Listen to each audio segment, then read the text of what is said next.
हर महादेव। जय गुरु जी। शुक्राना गुरु जी। अनंतम अनंतम शुक्राना।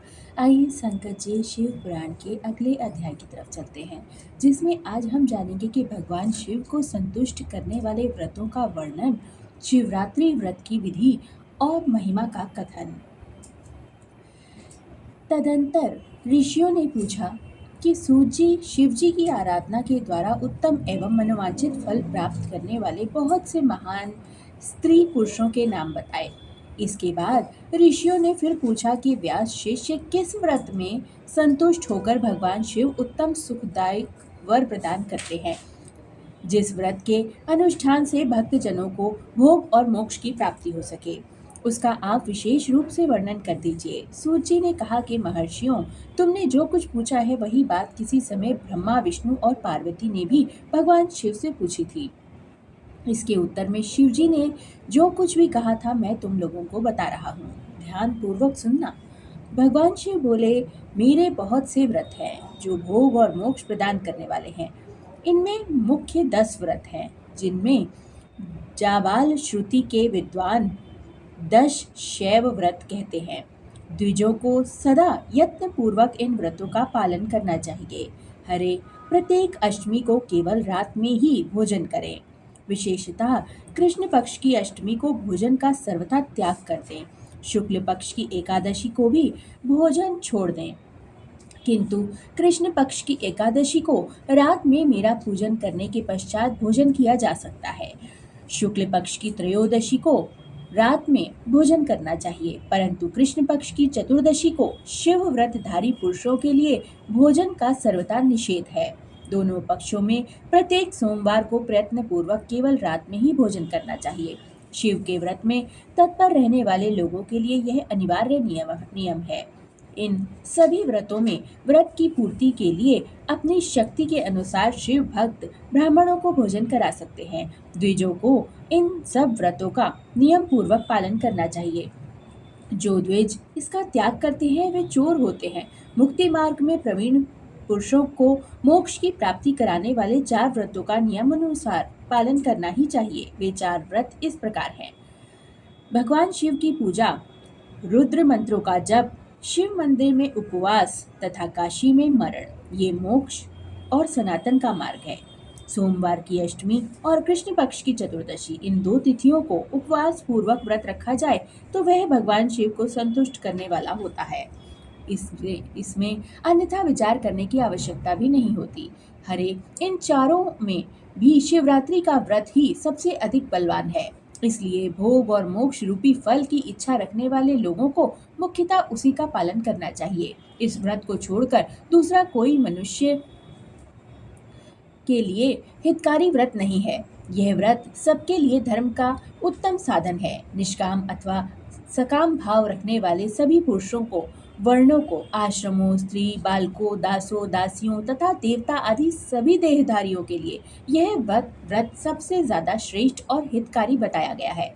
माघ मास के कृष्ण पक्ष में शिवरात्रि तिथि को विशेष महात्म्य बताया जाता है। जिस दिन आधी रात के समय तक वह तिथि विद्यमान हो, उसी दिन इसे व्रत रखने के लिए ग्रहण करना चाहिए। शिवरात्रि करोड़ों हत्याओं के पाप का नाश करने वाली होती है। केशव, उस समय, उस दिन सवेरे से लेकर जो कार्य करना आवश्यक है उसे प्रसन्नता पूर्वक तुम्हें बता रहा हूँ। तुम अति ध्यान देकर सुनना। बुद्धिमान पुरुष सवेरे उठकर बड़े आनंद के साथ स्नान आदि और नित्य कर्म करें। आलस्य को पास न आने दे। फिर शिवालय में जाकर शिवलिंग का विधिवत पूजन करके मुझ शिव को नमस्कार करके पश्चात उत्तम रीति से संकल्प करें कि देव देव महादेव नीलकंठ नमोस्तु ते कर्ममिच्छा में देव शिवरात्रि व्रतः त्व त्व प्रभावा देवेश निर्विघ्नेन भवेदिति कामाघा शत्रुवो मा वै पीड़ा कुर्वन्तु नैव हि। देव देव महादेव नीलकंठ, आपको मेरा नमस्कार है, सादर नमस्कार है। देव, मैं आपके शिवरात्रि का व्रत का अनुष्ठान करता हूँ। देवेश्वर, आपके प्रभाव से यह व्रत बिना किसी विघ्न बाधा के पूर्ण हो जाए और काम आदि शत्रु मुझे पीड़ा न दे सके। ऐसा संकल्प करके पूजन सामग्री का संग्रह और उत्तम स्थान में जो शास्त्र प्रसिद्ध शिवलिंग हो उसके पास रात को जाकर स्वयं विधि पूर्वक उत्तम विधि विधान का संपादन करें। फिर शिव के दक्षिण या पश्चिम भाग में सुंदर स्थान पर उनके निकट ही पूजा के लिए संचित सामग्री को रख देवें। तदंतर श्रेष्ठ पुरुष वहां फिर स्नान करें। स्नान के बाद सुंदर वस्त्र और उपवस्त्र धारण करके 3 बार आचमन करने के पश्चात पूजन प्रारंभ करें। जिस मंत्र के लिए जो द्रव्य नियत हो उस मंत्र को पढ़कर उसी द्रव्य के द्वारा पूजा करनी चाहिए। बिना मंत्र के महादेव जी की पूजा नहीं करनी चाहिए। गीत, वाद, नृत्य आदि के साथ भक्ति भाव से संपन्न हो। रात्रि में प्रथम पहर में करके विद्वान पुरुष मंत्र का जाप करें। यदि मंत्रज्ञ पुरुष उस समय श्रेष्ठ पार्थिव शिवलिंग का निर्माण करे तो नित्य कर्म के पश्चात पार्थिव लिंग का पूजन भी करें। पहले पार्थिव बनाकर पीछे उसकी विधिवत स्थापना करें। फिर पूजन के पश्चात नाना प्रकार के स्रोतों द्वारा भगवान वृषभ ध्वज को संतुष्ट करे। बुद्धिमान पुरुष को चाहिए कि उस समय शिवरात्रि के व्रत की महात्मा का पाठ करे। श्रेष्ठ भक्त अपने व्रत की पूर्ति के लिए उस महात्मा को श्रद्धा पूर्वक सुने। रात्रि के चारों पहरों में 4 पार्थिव लिंगों का निर्माण करके आवाहन से लेकर विसर्जन तक क्रमशः उनकी पूजा करके और बड़े उत्सव के साथ प्रसन्नता पूर्वक जागरण करें। प्रातःकाल स्नान करके पुनः वहां पार्थिव शिवलिंग का स्थापन और पूजन करें। इस तरह व्रत को पूरा करके हाथ जोड़कर मस्तक झुकाकर बार बार नमस्कार करने के पश्चात भगवान शंभु से इस प्रकार प्रार्थना करें। महादेव, आपकी आज्ञा से मैंने जो व्रत ग्रहण किया था स्वामी, वह परम उत्तम व्रत पूर्ण हो गया है, अतः अब उसका विसर्जन करता हूँ। हे देवेश्वर, सर्व यथाशक्ति किए गए इस व्रत से आप आज मुझ पर कृपा करके संतुष्ट हो जाइए। तत्पश्चात शिव को पुष्पांजलि समर्पित करके विधि पूर्वक दान दें। फिर शिव को नमस्कार करके व्रत संबंधित नियम का विसर्जन कर दें। अपनी शक्ति के अनुसार शिव भक्त ब्राह्मणों को, विशेषतः सन्यासियों को भोजन कराकर पूर्णतः संतुष्ट करके स्वयं भी भोजन कर लें। हरे, शिव को प्रत्येक प्रहर में श्रेष्ठ शिव भक्तों को जिस प्रकार विशेष पूजा करनी चाहिए उसे मैं बताता हूँ, ध्यान पूर्वक सुनना। प्रथम प्रहर में पार्थिव लिंग की स्थापना करके अनेक प्रकार के सुंदर उपचारों द्वारा उत्तम भक्ति भाव से पूजा करें। पहले गंध, पुष्प आदि 5 द्रव्यों द्वारा सदा महादेव जी की पूजा करनी चाहिए। उस द्रव्य से संबंधित रखने वाले मंत्रों का उच्चारण करके पृथक पृथक वह द्रव्य समर्पित करना चाहिए। इस प्रकार द्रव्य समर्पण के पश्चात भगवान शिव को जलधारा अर्पित करनी चाहिए। विद्वान पुरुष चढ़े हुए द्रव्यों को जलधारा से ही उतारे। जलधारा के साथ साथ 108 मंत्र का जप करके वहां निपुण सगुण रूप शिव का पूजन करें। गुरु से प्राप्त हुए मंत्र द्वारा भगवान शिव की पूजा करें, अन्यथा नाम मंत्र द्वारा सदाशिव का पूजन करना चाहिए। विचित्र चंदन, अखंड चावल और काले तिलों से परमात्मा शिव की पूजा करनी चाहिए। कमल और कनेर के फूल चढ़ाने चाहिए। 8 नाम मंत्रों द्वारा शंकर जी को पुष्प समर्पित करें व वे 8 नाम इस प्रकार हैं: भव, शर्व, रुद्र, पशुपति, उग्र, महान, भीम और ईशान। इनके आरंभ में श्री और अंत में चतुर्थी विभक्ति छोड़कर श्री भवाय नमः इत्यादि नाम मंत्रों द्वारा शिव का पूजन करें। पुष्प समर्पण के पश्चात धूप, दीप और नैवेद्य निवेदित करें। पहले प्रहर में विद्वान पुरुष नैवेद्य के लिए पकवान बनवा ले। फिर श्रीफल युक्त विशेषाध्यार्घ्य देकर तांबूल समर्पित करें। तांबूल समर्पित करने के पश्चात तदंतर नमस्कार और ध्यान करके गुरु के दिए हुए मंत्र का जप करें। गुरुदत्त मंत्र ना हो तो पंचाक्षर नमः शिवाय मंत्र के जप से भगवान शंकर को संतुष्ट करें। धेनु मुद्रा दिखाकर उत्तम जल से तर्पण करें। तत्पश्चात अपनी शक्ति के अनुसार 5 ब्राह्मणों को भोजन कराने का संकल्प भी करें। फिर जब तक पहला प्रहर पूरा न हो जाए तब तक भगवान व महान उत्सव करते रहें। दूसरा पहर प्रारंभ होने पर पुनः पूजन के लिए संकल्प कर लें, अथवा एक ही समय चारों पहरों के लिए संकल्प भी किया जा सकता है। संकल्प करके पहले की प्रहर की भांति पूजा कर लें। पहले उपरोक्त द्रव्यों से पूजा करके फिर जलधारा समर्पित करें। प्रथम पहर की अपेक्षा दुगने मंत्रों का जप और शिव की पूजा करें।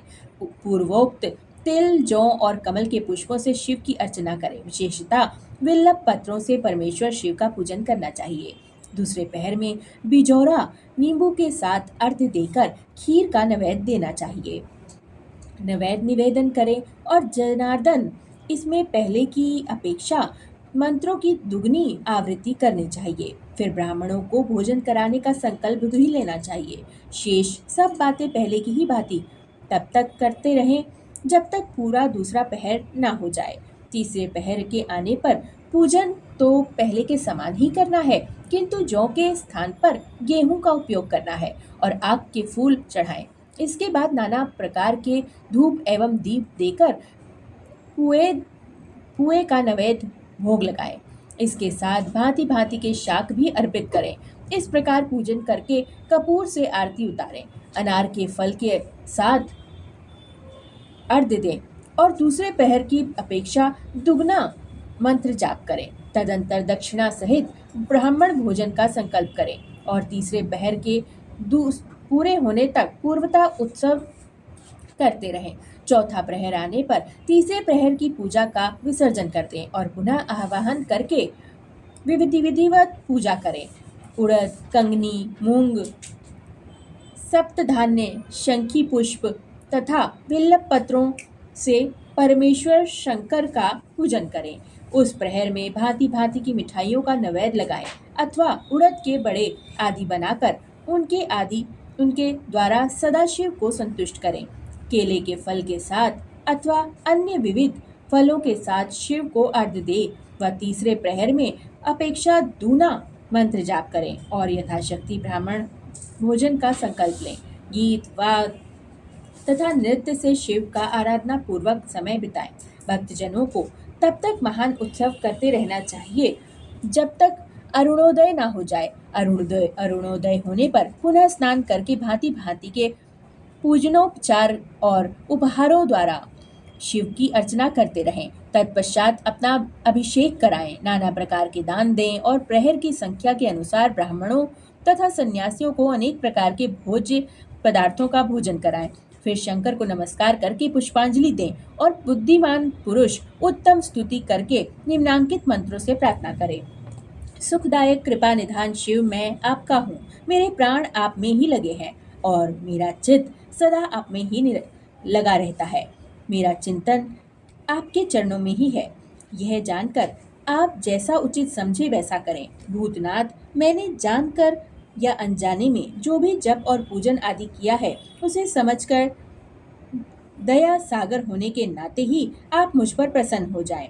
उस उपवास व्रत से जो फल हुआ हो उसी से सुखदायक भगवान शंकर मुझ पर प्रसन्न हो जाएं। महादेव, मेरे कुल में सदा आपका भजन होता रहे।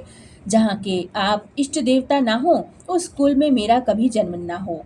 इस प्रकार प्रार्थना करने के पश्चात भगवान शिव को पुष्पांजलि समर्पित करके ब्राह्मणों के से तिलक और आशीर्वाद ग्रहण करें। तदंतर शंभु का विसर्जन करें। जिसने इस प्रकार व्रत किया हो उससे मैं दूर नहीं रहता। इस व्रत के फल का वर्ण नहीं किया जा सकता। मेरे पास ऐसी कोई वस्तु नहीं है जिसे शिवरात्रि व्रत करने वाले को मैं ना दे डालूं।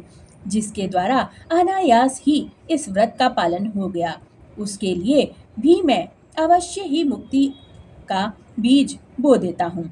मनुष्यों को प्रति मास भक्ति पूर्वक शिवरात्रि व्रत करना चाहिए। तत्पश्चात इसका उद्यापन करके मनुष्य सांगोपांग फल शुभ लाभ प्राप्त कर सकता है। इस व्रत का पालन करने में मैं शिव निश्चय ही उपासक के समस्त दुखों का नाश कर देता हूँ और उसे भोग, मोक्ष आदि संपूर्ण मनोवांछित फलों को प्रदान कर देता हूँ। सूत जी कहते हैं, महर्षि भगवान शंकर के यह अत्यंत हितकारी और अद्भुत वचन सुनकर श्री विष्णु अपने धाम को लौट आए। उसके बाद इस उत्तम व्रत का अपना हित चाहने वाले लोगों में प्रचार हुआ। किसी समय केशव ने नारद जी से भोग और मोक्ष देने वाले इस दिव्य शिवरात्रि व्रत का वर्णन भी किया था। हर हर महादेव, जय गुरु जी, शुक्राना गुरु जी, अनंतम अनंतम शुक्राना ही गुरु जी। इस पाठ को पढ़ने वाले और सुनने वाले समस्त लोगों का कल्याण हो, इस समस्त सृष्टि का कल्याण हो।